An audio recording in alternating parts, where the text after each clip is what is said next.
안녕하세요. 오늘은 선생님들 필기 이론 첫 번째 과목 심리학개론 한번 살펴보도록 하겠습니다. 선생님들 가지고 계신 교재에 빨리 보는 간단한 키워드 해갖고 빨간 키 거기 보시면 되고요. 그 교재의 첫 번째 과목 심리학개론 한번 살펴보도록 하겠습니다. 살펴볼 것은 처음에 나와 있는 핵심이론 1입니다. 핵심이론 1을 보니까 프로이드의 정신분석 이론이라고 되어 있는데요. 프로이드의 정신분석 이론은 이 필기 시험에서 항상 한두 문제는 꼭 출제가 되는 거예요. 그래서 여기 빨간 키, 빨리 보는 간단한 키워드 안에는 그렇게 출제 경향이 높았던 것들 위주로 여기 정리가 되어 있기 때문에 선생님들께서 기본적으로 이 정도의 내용들은 숙지하고 계셔야 합니다. 그런데 이제 여기에 정리되어 있는 것들이 키워드만 들어가 있기 때문에 이에 딸린 내용들에 대해서도 선생님들이 숙지를 하셔야 되고요. 강의 안에서는 그런 내용들까지 같이 다뤄보도록 하겠습니다. 먼저 핵심이론 1입니다. 프로이드의 정신분석 이론 1입니다. 한번 보면요. 프로이드의 정신분석 이론의 특징이 나와 있죠. 첫 번째 나와 있는 게 정신적인 결정론, 무의식을 강조한다, 심리, 성적 욕구를 강조한다. 그리고 내적 갈등의 역동, 투쟁적인 인간 이것에 대해서 설명하고 있는데요. 정신적인 결정론이라고 하는 거 되게 중요한 단어죠. 정신분석 이론의 가장 중요한 키워드인데요. 이것의 핵심은 뭐냐면 개인이 사고하고 행동하고 그리고 어떤 감정을 느끼는 것 자체는 뭐 어떤 다른 동기에 의한 게 아니라 심리 내적으로 뭔가 결정되어 있는 어떤 것에 의해서 그런 개인의 행동이나 감정이나 사고들이 나온다라는 겁니다. 그 결정된 게 뭐예요? 프로이드가 강조한 건 어린 시절의 경험이죠. 어린 시절, 5세 이전에 경험했던 어떤 경험들로 인해서 현재 나의 삶, 지금 성인이 된 나의 삶에서 내가 어떤 행동을 했고 누구를 만나면 누구가 싫고 누구를 만나면 어떤 사람이 좋고 이런 행동들을 막 하게 되잖아요. 뭐 아침에 나는 일찍 일어나는 게 힘들고 그래서 뭐 어떻게 해서 지각하는 게 나의 습관이고 막 이런 것들이 나의 행동으로 나타나게 되는데 그런 행동들이 나타나는 것 자체는 다 과거의 경험에 의해서 결정된 거다라고 말하는 겁니다. 그래서 정신적인 결정론이라고 하는 것은 개인의 사고, 행동, 감정은 심리 내적인 원인에 의해서 결정된다. 그렇기 때문에 정신분석 이론에서 치료를 어떻게 하냐면요. 현재 나타나고 있는 어떤 이런 행동들을 치료하지 않아요. 그거를 치료하는 게 아니라 이 안에 있는 심리 내적인 원인을 찾아내는 거죠. 이거를 찾아내서 치료해야 현재의 삶이 바뀐다고 보는 겁니다. 나의 현재 나타나고 있는 삶의 패턴을 바꾸려고 할 때 그 패턴은 건드려봤자 소용이 없는 거예요. 그게 아니라 그것은 과거에 결정된 어떤 것 때문에 나타나는 거기 때문에 그 과거를 탐색해서 그 과거를 재구조화하고 과거를 어떻게 해결해야 이 문제를 해결해야 그래야 내가 현재 삶이 바뀐다라고 보는 것이 이 정신적 결정론이라는 이 단어 키워드 안에 다 들어가 있는 겁니다. 그렇기 때문에 프로이드가 치료로 사용했던 것들이 과거를 탐색하기 위해서 자유현상했죠. 꿈의 분석했죠. 이런 것들을 다 탐색을 하는 거예요. 그래야 현재 삶이 바뀌는 거거든요. 그것이 정신적 결정론의 개념이다 라고 보시면 되겠습니다. 그 다음에 무의식을 강조를 했죠. 잘 아시죠? 프로이드가 그 빙산 이거는 뭐 다 잘 아시는 거라서 의식 그죠? 의식이 여기에 있고 전의식이 있고 여기가 무의식이죠. 그러니까 이 무의식을 강조한 거예요. 이 무의식을 프로이드가 무의식을 발견한 거는 정말 너무나 획기적인 일이었어요. 심리학 자체 내에서 너무나 획기적이었고 그렇기 때문에 많은 그 이후의 학자들도 프로이드의 이 이론을 근거로 프로이드를 우선은 한번 거치고 나서 자기 이론을 만들어내는 그런 경향성들이 많이 나타나고 있죠. 그만큼 이 프로이드는 이 의식 전의식, 요 사이에 있는 교량 역할을 하는 전의식, 요것을 강조한 게 아니라 이 무의식을 강조를 했어요. 그래서 무의식을 탐색해야 된다. 무의식을 찾아야 된다. 이것이 왜냐면은 의식을 다 결정하고 있기 때문인 걸로 본 거죠. 그래서 이 무의식이 나타나는 게 어떤 거였어요? 무의식이 있다라는 걸 알 수 있는 거. 무의식이 있다라는 걸 알 수 있는 거는 꿈을 우리가 꾸는 거. 또는 어떤 말의 실수를 하는 거. 어떤 사람의 이름을 뭐 이게 망각하는 거, 잊어버리는 거 그런 것들을 통해서 볼 때 무의식이라는 게 정말 존재하더라라고 본 거죠. 그러면서 이 무의식을 강조를 했습니다. 무의식의 힘을. 그래서 뭐 어떤 말에 실수를 하고 내가 어떤 모임에 지각을 하고 이렇게 하는 것 자체가 프로이드의 정신분석 이론에서 볼 때는 다 의미가 있는 거예요. 우리는 뭐 내가 뭐 말을 실수도 할 수 있지. 어떤 친구의 이름은 기억이 안 날 수도 있지. 이렇게 이야기를 하지만 정신분석 이론에서는 그것을 다 해석해냅니다. 왜 내가 그 친구의 이름만 기억을 못하는지. 왜 내가 그 모임에만 자꾸 지각을 하는지 이런 것들을 다 탐색을 하게 되죠. 그래서 무의식을 강조했다라고 보시면 되겠습니다. 그 다음에 심리 성적 욕구를 강조했죠. 리비도라고 하죠. 리비도. 그래서 이 리비도가 어디에 위치해 있느냐에 따라서 그러니까 심리 성적 욕구 자체가 동기였거든요. 사람을 움직이게 하는 동기. 이것이 어디에 있느냐에 따라서 발달 단계를 나눴죠. 그 다음에 내적 갈등의 역동, 투쟁적인 인간을 강조했다. 이것은 인간 존재 자체가 내적으로 항상 갈등을 겪는 존재다. 어떤 불안, 갈등들을 많이 겪고 그래서 언제나 투쟁하고 있는 존재다. 그래서 인간에 대해서 상당히 비관적인 관점을 가지고 있어요. 프로이드는 인간에 대해서 언제나 뭐 고민하고 고통하고 투쟁하고 막 이런 존재. 긍정적인 존재가 아니라 뭔가 결정되어 있어서 뭐 결정할 힘도 없는 거죠. 그러한 비관적으로 인간을 봤다라고 보시면 되겠습니다. 두 번째로 정신의 3요소가 나와 있죠. 지금 말씀드린 이 의식과 전의식과 무의식. 이것의 개념들은 알아두시면 돼요. 의식은 정신활동의 일부분이죠. 일부분으로 나타나는 거다. 그래서 정신생활의 일부분으로, 극히 일부분으로 나타나는 게 의식이다. 전의식은 무의식과 의식의 교량 역할을 하고 있다. 그래서 기억이 안 나요. 기억이 안 나는데 조금만 노력하면 의식으로 딱 튀어 올릴 수 있는 거예요. 아, 걔 이름 뭐였더라.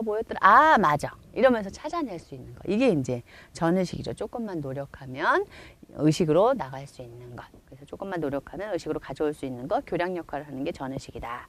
무의식은 행동을 전적으로 통제하는 거예요. 우리의 행동, 우리의 이 의식에서의 삶을 전적으로 통제하는 게 무의식이다. 이렇게 봤습니다. 그 다음에 핵심 이론 두 번째 보도록 할게요. 두 번째, 프로이드의 정신분석 이론 두 번째입니다. 보시는 것처럼 프로이드는요, 인간을 많이 쪼갰어요. 인간의 정신도 의식, 전의식, 무의식이 있다. 성격도 원초와 자아, 초자아가 있다. 인간을 막 이렇게 쪼개서 봤죠. 이게 있고, 이게 있고, 이게 있고, 이렇게 봤습니다. 그래서 성격의 3요소로 하고 해서 원초와 자아, 초자아. 이것의 핵심 특징은 원초와는 쾌락의 원리에 의해서 지배를 받는다. 자아는 현실의 원리, 초자아는 도덕의 원리에 의해서 지배를 받는다. 이것에 대한 핵심 알아두시고요. 그래서 원초와는 심리적 에너지의 원천, 본능이 있는 곳, 쾌락이 지배하고 그러니까 맹목적이고 비논리적이고 비체계적이에요.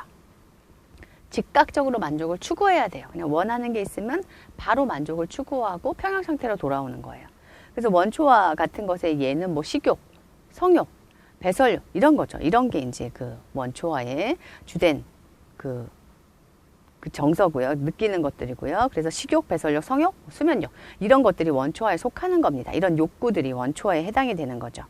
그래서 원초와에서는 1차적인 사고과정을 가져요. 사고과정 자체가 어떻게 논리적이지 않고 맹목적이기 때문에 1차적인 사고과정을 갖는다.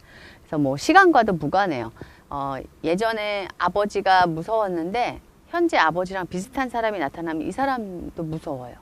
과거에 무서웠던 아버지와 다른데도 그걸 구분하지 못하는, 시간을 구분하지 못하고 아무튼 이런 것들이 다 되지 않는 1차적인 사고과정을 갖는다. 이게 원초와의 특징이라고 보시면 되겠습니다. 두 번째가 자아입니다. 자아는 현실의 원리를 따르죠. 그래서 자아는 본능, 이 원초와의 본능과 현실을 어떻게 해요? 중재해요. 통제해요. 그래서 본능적인 욕구가 막 올라왔어요. 수면욕이 막 올라왔어. 근데 내가 지금 자면 안 되는 상황이야. 그럼 이것을 현실 상황에 맞게 통제하고 조정하고 그래서 뭐 교통경찰관 역할을 한다. 이런 명칭을 쓰죠. 그래서 이것을 본능의 욕구가 바로 해소되지 않도록 만족 지연을 하게 하고 그래서 나중에 상황이 허락될 때 그 욕구가 해소되도록 하고 이러한 것들을 하는 것들이 자아다. 그래서 통제하고 중재하는 역할들을 한다라고 보시면 되겠습니다. 이 자아는 2차적인 사고 과정을 가져요. 욕구를 억제하고요. 만족 지연을 하고요. 현실적이고 논리적인 사고를 합니다. 우리가 원초와는 맹목적이고 비체계적이고 비논리적인 사고를 한다 그랬잖아요. 이 자아는 현실적이고 논리적인 사고를 합니다. 그래서 계획도 세울 줄 알고요. 이러한 것들이 이제 자아의 특징이다라고 보시면 되겠습니다. 초자아는 이상을 추구하는 거죠. 그래서 도덕의 원리를 따릅니다. 이상을 추구합니다. 쾌락보다는 완전함을, 현실보다는 이상을 추구하는 게 이 초자아의 특징이죠.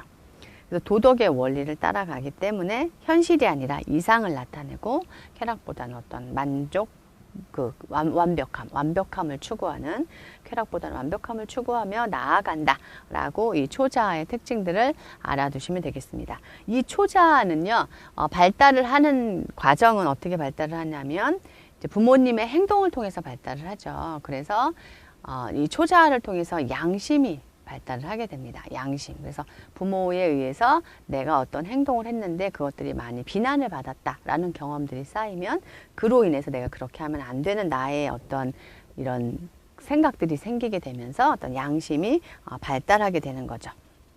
그래서 이러한 것들이 원초와 자아, 초자아의 특징이다라고 알아두시면 되겠습니다. 그 다음에 핵심 이론 2를 보면요.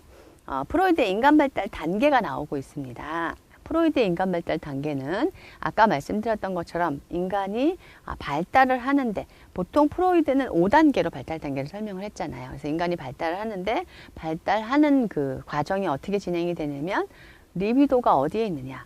첫 번째는 구강기, 항문기, 남근기, 잠복기, 생식기인데 리비도가 구강기에는 리비도가 입에 있는 거죠. 그래서 입을 통해서 만족감을 추구해요. 그래서 뭐 씹는 거, 빠는 거 이런 것들을 통해서 만족감을 추구하는 시기가 구강기죠. 그래, 이것이 이제 구강기. 그 다음에는 이 리비도가 항문으로 갑니다. 그래서 항문기라고 하는 거죠. 그래서 배변 활동을 통해서 만족감을 추구하는 단계가 항문기다. 그 다음에 나타나는 게 남근기, 성기기, 남근기 또는 성기기라고 하죠.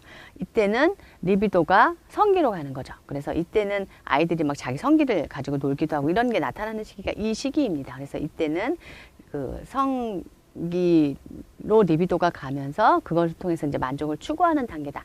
그 다음에 나타나는 게 잠복기, 잠재기입니다. 이거는 이제 뭔가 리비도가 약간은 이렇게 잠복해 있는 거예요. 약간은 그 욕구가 다른 방향으로 출현을 해요. 다른 방향으로 출현하는 게 뭐 또래 활동이나 학교 활동이나 사회적 활동을 통해서 자기 욕구들을 채워나가고 만족감을 추구해 나가는 시기죠. 그러다가 나중에 다시 생식기가 되면서 이 시기가 되면은 이때는 다시 이제 그 자기의 리비도를 찾게 되는 시기입니다. 그래서 구체적으로 다시 한번 살펴보면요. 구강기는 리비도가 입에 있다. 그죠? 그래서 먹는 만족의 원천은 먹는 거다라고 보시면 되고요. 이때 나타나는 것이 구강기적인 성격에 나타날 수 있어요. 이 특징은 좀 알아두세요. 구강기적인 성격은 이게 이 성격이 나타나는 것은 과잉 충족 때도 문제고요. 과잉 결핍 때도 문제예요. 항상 적당한 게 가장 중요해요. 과잉도 안 되고 결핍도 안 되는 거예요. 항상 적절하게 뭔가가 채워져야 돼요. 그 욕구가. 그래서 구강기적인 성격, 이게 만약에 채워지지 않았다. 너무 과잉이 됐거나 너무 결핍이 됐다라고 하면 너무 자기중심적인 성격. 나중에 그 다음에 손가락을 빨거나 과음하거나 과식하거나 또는 과흡연하거나 이런 것들, 손가락 깨물기 이런 것들이 나중에 나타날 수 있는 거죠. 그 다음에 항문기는요, 리비도가 항문에 집중이 되었다라고 하죠. 그래서 자기가 이 배변을 조절하는 것을 통해서 쾌감을 느끼는 시기입니다.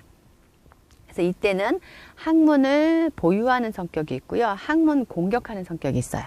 그래서 선생님들 이거는 뭐 발달 단계는 잘 알아두셔야 되죠. 그래서 처음에 구강기, 그래서 만족이 입에 있는 거죠. 입에 있고 그 다음에 항문기. 이때는 이제 항문에 있는 거예요. 배변을 통해서 하는 거죠. 그래서 이때 나타나는 게 항문 보유 성격. 항문 보유 성격이 있고요. 항문 공격 성격이 있습니다. 항문 보유 성격은 지나치게 이제 억압을 할 경우에 나타날 수 있는데요. 이것은 지나치게 청결하고 꼼꼼한 거. 청결하고 꼼꼼한 거 이런 것들로 나타납니다. 그리고 고집세고 인색하고 막 시간을 막 꼭 지켜야 되고 막 이런 것들로 나타날 수 있는 게 이 성격이다. 반면에 항문 공격은요, 지나치게 너무 관대하게 했을 경우에 나타나는 경우가 많은데 지저분하고 무질서하고 이런 것들로 나타나요. 지저분하고 무질서하고 잔인하고 뭐 난폭하고 적개심으로 표현하고 이런 것들로 나타날 수 있는 게 이제 학문기적 성격이다 라고 알아두시면 되겠습니다. 그 다음에 남근기에서 대표적인 특징은요. 뭐 이때 대표적인 단어다가 오이디푸스 컴플렉스, 그죠? 그 다음에 일렉트라 컴플렉스. 또 남자들에겐 오이디푸스 컴플렉스와 거세 공포, 거세 불안이 있는 거고, 여자들은 일렉트라 컴플렉스랑 그 다음에 남근 선망이 있다라고 이렇게 이야기를 했죠. 그래서 이때 나타나는 거는, 남근기에 나타나는 거는 각각 이성의 부모에 대해서 이성애적인 감정을 느끼고, 그러니까 동성의 부모를 죽이고 싶은 욕구가 일어나고, 그래서 그것을 극복하기 위해서 자기의 동성의 부모와 동일시 과정을 거치게 된다. 그 동일시 과정을 거쳐야 이 컴플렉스를 극복하게 되는 거야. 남아들은 오이디푸스 컴플렉스를 극복하게 되고, 여아들은 일렉트라 컴플렉스를 극복하게 되는 거죠. 그 동일시를 거쳐서. 그러니까 동일시를 하게 되니까, 이게 남자아이가 엄마를 너무 사랑해요. 어머니를. 근데 보니까 어머니 옆에 아버지가 있잖아요. 그러니까 아버지를 죽이고 싶은 욕구가 일어나는 거죠. 어머니를 차지하기 위해서. 그런데 자기가 아버지를 이런 욕구, 죽이고 싶은 욕구가 일어나니까 거세 불안을 느끼는 거예요. 아버지한테 거세당할 것에 대한 불안을 느끼고. 그러니까 자기가 힘을 키워야 되는 거예요. 그래서 어머니 옆에 있으려고 하면 아버지만큼 내가 저기 멋있어지고 괜찮아지면 되겠구나 라고 하면서 아버지랑 동일시 과정을 거치게 되는 거죠. 이게 부모를 닮아가니까, 그러니까 여기서 뭐가 나와요? 초자가 개발이 될 수 있는 거죠. 부모를 닮아가는 단계니까. 이런 과정을 거치는 게 이제 남근기 과정 속에 일어난다라고 보시면 되겠습니다. 그 다음에 이게 끝나고 나면 이제 잠복기죠. 잠복기에 나타나는 주로 특징은 리비도가 학교 과업, 운동, 막 이런 데로 가요. 그러니까 뭔가 리비도는 약간 숨어 있고 다른 활동들로 나타난다 그랬죠. 그래서 학교 과업이나, 이때가 딱 이게 초등학교 들어가는 시기잖아요. 보면 6세에서 12세 정도 되니까. 그래서 학교 과업이나 운동, 이렇게 사회적으로 용납되는 활동을 통해서 에너지를 발산하게 되는 그때 시기가 잠복기다라고 보시면 되겠습니다. 그래서 성적 욕구는 약간 억압되는 거죠. 그 다음에 나타나는 게 성기기, 다시 성기기가 나타납니다. 그래서 성행위를 통해서 리비도를 추구하는 단계죠. 이렇게 프로이드는 5단계로 설명을 했습니다. 5단계로 설명을 하면서 인간에 대해서 이렇게 모든 결정은 언제 다 결정돼요? 구강기, 학문기, 남근기, 이때 그냥 다 결정된다고 본 거예요.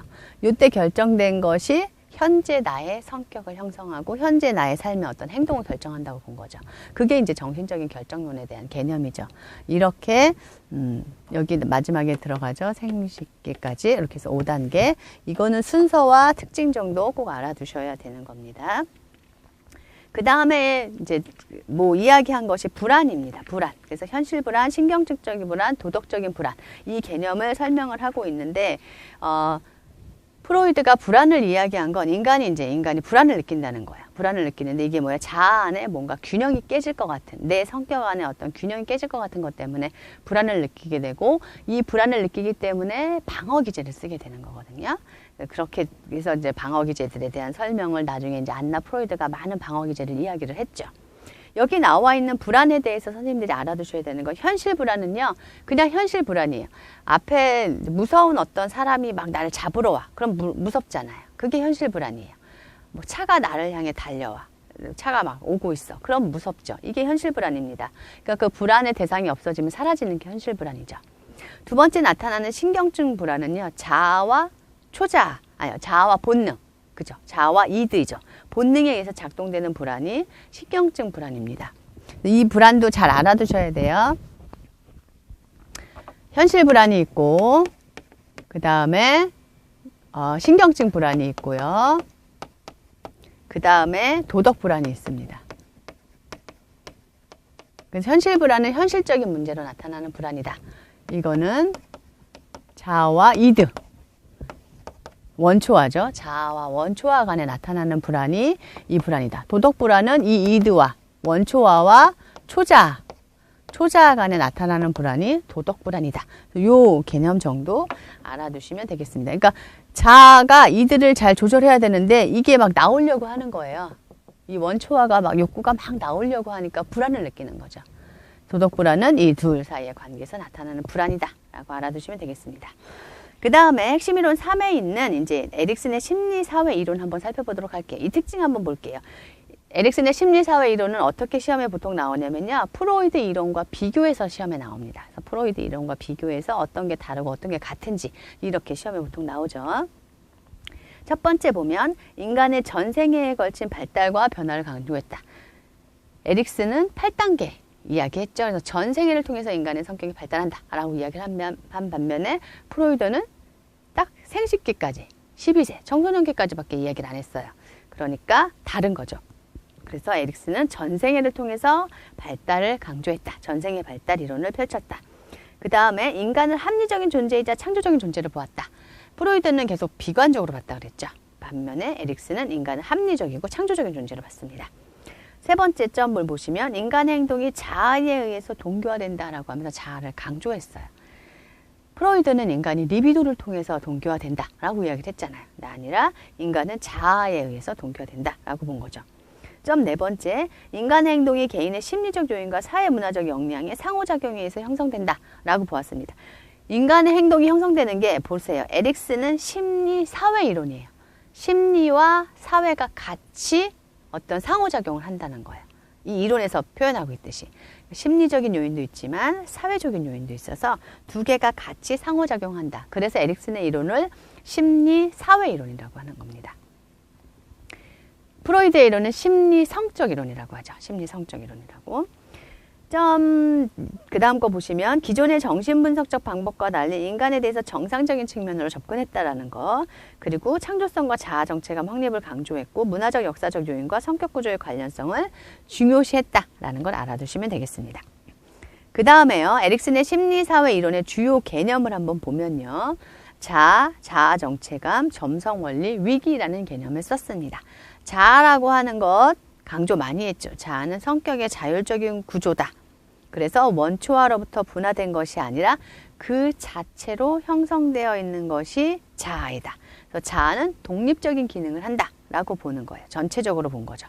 독립적인 기능을 하고 환경을 창조해낼 수 있는, 창조적으로 환경에 대응해낼 수 있는 능력을 가지고 있는 게 자아다라고 봤습니다. 그 다음에 자아 정체감은 자기 자신에 대한 자기 지각이죠. 총체적인 자기 지각이에요. 난 어떤 사람이다 라는 자기 지각입니다.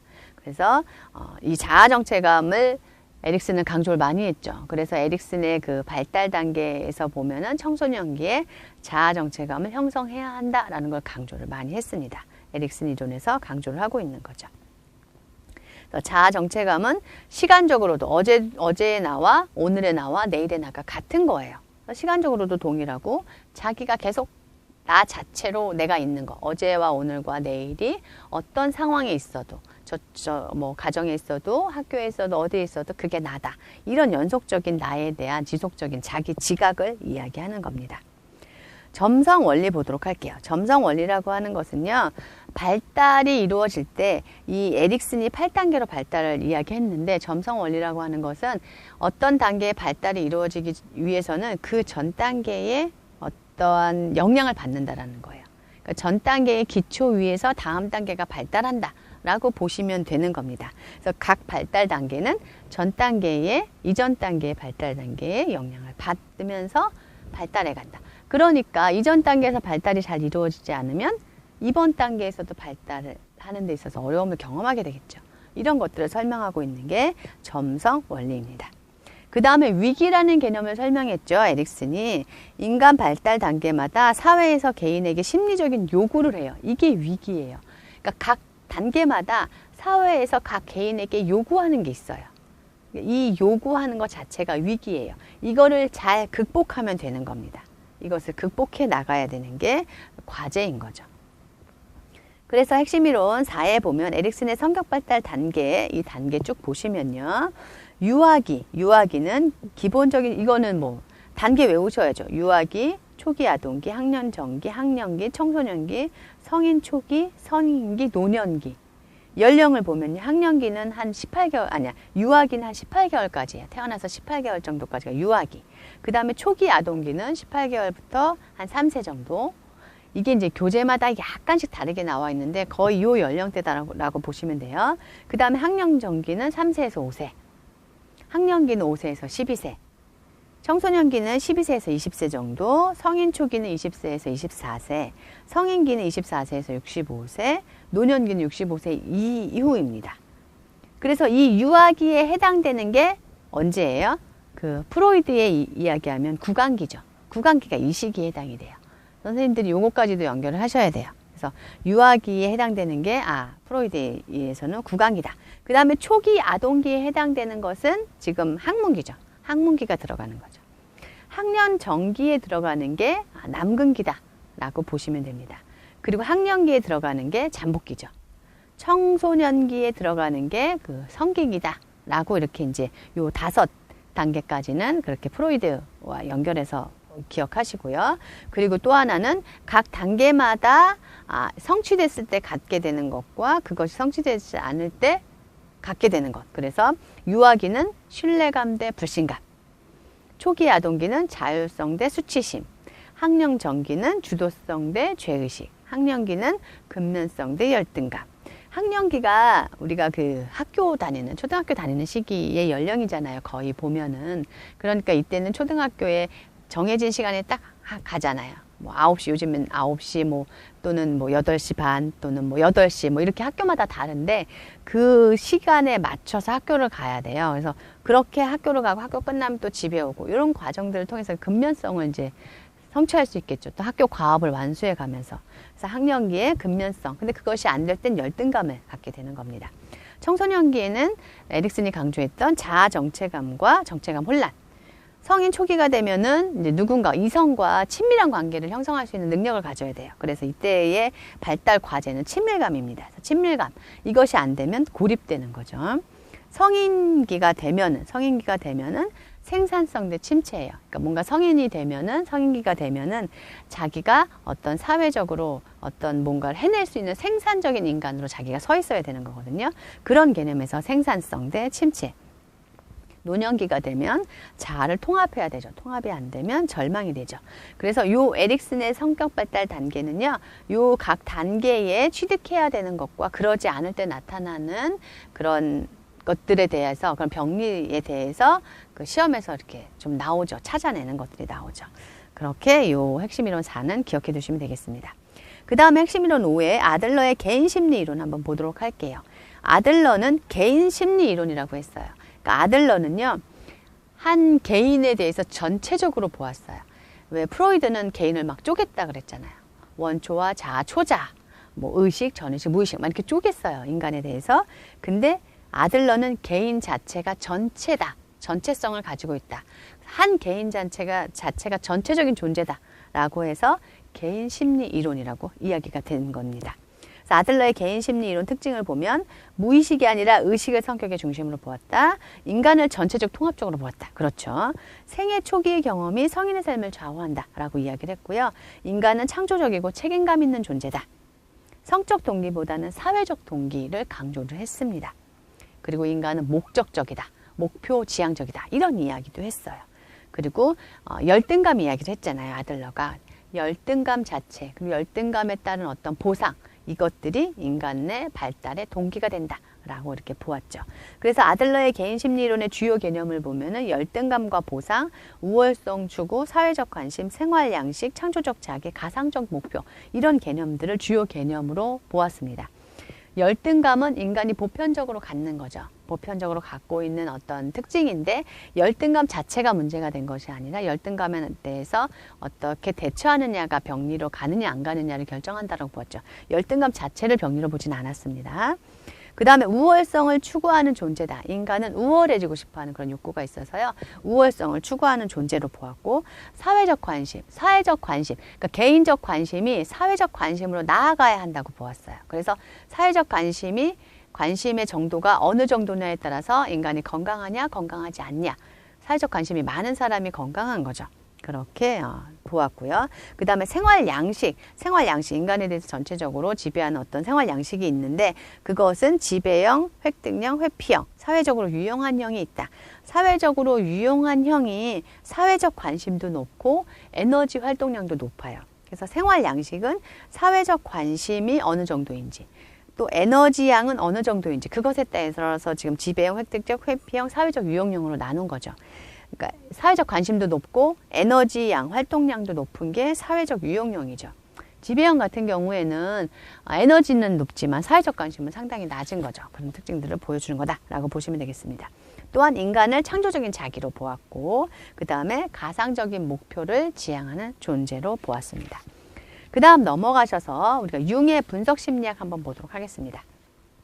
융의 분석 심리학의 특징을 보면요. 융의 분석 심리학은 철학, 고고학, 종교학, 신학, 점성술 등의 광범위한 영역을 반영하고 있어요. 그러니까 융의 분석 심리학은 뭔가 이제 이런 여러 가지 영역이 다 영향을 미쳤다라고 보시면 되겠고요. 점 두 번째 보시면 전체적인 성격을 정신으로 보았고, 성격의 발달을 자아 실현 과정으로 보았다. 그리고 점 세 번째가 중요하죠. 정신을 크게 의식과 무의식의 두 측면으로 구분했고, 무의식을 다시 개인 무의식과 집단 무의식으로 나눴죠. 융에서는요, 의식과 무의식을 나눴고요. 이 무의식을 개인 무의식과 집단 무의식으로 이렇게 나눴습니다. 그래서 그 프로이드가 이야기했던 것보다 좀 더 무의식을 더 광범위하게, 프로이드는 개인의 무의식까지만 봤어요. 근데 융은 집단의 무의식까지 본 거예요. 무의식의 범위를 훨씬 넓혔죠. 그래서 무의식의 개념을 넓혀서 집단 무의식까지 보았습니다. 그리고 인간은 의식과 무의식의 대립을 극복해서 하나의 통일된 전체적인 존재다. 그 다음에 개인은 독립된 존재가 아닌 역사를 통해서 연결된 존재다. 왜냐하면 집단 무의식이 있기 때문에 나는 현재 요 삶만 사는 게 아니라 내 안에도 집단 무의식이 다 있어요. 그러니까 나는 과거와 연결된 사람인 거예요. 그래서 독립된 존재가 아니라 역사를 통해서 연결된 존재다라고 본 거죠. 그래서 사회적 규범이나 문화적 요구에 적응하는 동시에 자기 실현의 과정을 수행하는, 사회의 발전에 기여하는 그런 존재다라고 본 겁니다. 또 융은요, 양성론적인 입장을 취했어요. 그래서 여성성 안에 남성성, 남성성 안에 있는 여성성, 이것들 강조했죠. 아니머스를 강조를 했습니다. 융의 분석심리 이론의 주요 개념을 보면요, 집단 무의식이라는 게 있어요. 융이 제안한 독창적인 개념으로 분석심리학의 아주 핵심적인 개념이 집단 무의식이에요. 조상 대대로 내려오는 어떤 거예요. 우리 안에, 우리 사회 안에만 있는 어떤 집단 무의식이 있어요. 다른 나라는 그 나라 안에만 또 어떤 집단 무의식이 있을 수 있고, 또는 그 나라와 우리나라가 다 연결된 어떤 집단 무의식이 있을 수 있는 겁니다. 그래서 조상 대대로 내려오는 경험의 저장소다. 이렇게 보는 것이 이제 집단 무의식. 그 다음에 원형은 집단 무의식의 하나의 영역으로, 이것도 조상 대대로 반복되어서 이 집단 무의식 안에 들어가는 거죠. 그래서 조상 대대로 반복되어서 내려온 어떤 경험에 축적되어진 거다라고 보았습니다. 그 다음에 자기라는 개념을 사용했어요. 여기서 보면요, 선생님들, 이 집단 무의식 안에 들어가는 게 자기, 그 다음에 음영, 그리고 페르조나, 아니마, 아니무스. 페르조나, 아니마, 아니무스가 이 집단 무의식 안에 들어가고요. 개인 무의식 안에 들어가는 게 컴플렉스라는 개념이에요. 의식에 들어가는 게 이제 자라는 개념이 여기에 들어가는 거고요. 여기에 들어가는 게 요 자기, 음영, 페르조나, 아니마, 아니무스, 여긴 컴플렉스가 들어간다. 요거 구분하는 게 예전에 이제 어딘가 시험에 나왔었거든요. 그래서 집단 무의식에 들어가는 게 아닌 것을 뭐 찾아내라, 뭐 이런 것들이 시험 문제 나온 적이 있습니다. 요거 알아두시면 좋을 것 같아요. 그래서 여기에는 뭐 자아가 들어가고 컴플렉스, 자기, 음영, 페르조나, 아니마, 아니무스가 들어간다. 그래서 이제 개인 무의식에 들어가는 요 컴플렉스라는 개념은요, 컴플렉스라는 개념은 어떤 감정의 복합된 어떤 덩어리예요. 이게 컴플렉스, 복합체, 그런 개념. 우리가 생각하는 어떤 나 컴플렉스 있어. 그 컴플렉스가 아니라 어떤 복합체라는 개념으로 사용이 되는 거다라고 보시면 되겠습니다. 그래서 자기는 의식과 무의식의 주인. 그래서 의식과 무의식의 어떤 평형을 이루는 것, 이것이 자기다. 페르소나는 우리가 겉으로 보여지는 어떤 사회적인 역할을 해서 수행한 어떤 그런 겉으로 보여지는 외적인 요소죠. 그리고 음영은 내 안에 있는 어떤 어둡거나 사악한 측면, 그림자라고, 섀도우 그림자라고 많이 보는 거죠. 그리고 아니마 아니무스는 뭐 여성성 안에 있는 남성성, 남성성 안에 있는 여성성이다 라는 것들 정도 알아두시면 되겠습니다. 그리고 융은 성격 유형을 외향적 사고형, 그 다음에 외향적 감정형, 외향적 감각형, 외향적 직관형, 내향적 사고, 내향적 감각, 내향적 감각, 내향적 직관 이렇게 나눴다. 그래서 외향이냐, 내향이냐, 감정이냐, 그 다음에 이 감각형이냐, 그러니까 직관형이냐, 이걸로 나눈 거죠. 외향이냐, 내향이냐, 또 사고냐, 외향이냐, 이냐, 아이냐, 그 다음에 직관형이냐, 감정형이냐, 그 다음에 사고형이냐, 이 감정형, 감각형이죠. 이건 감각형.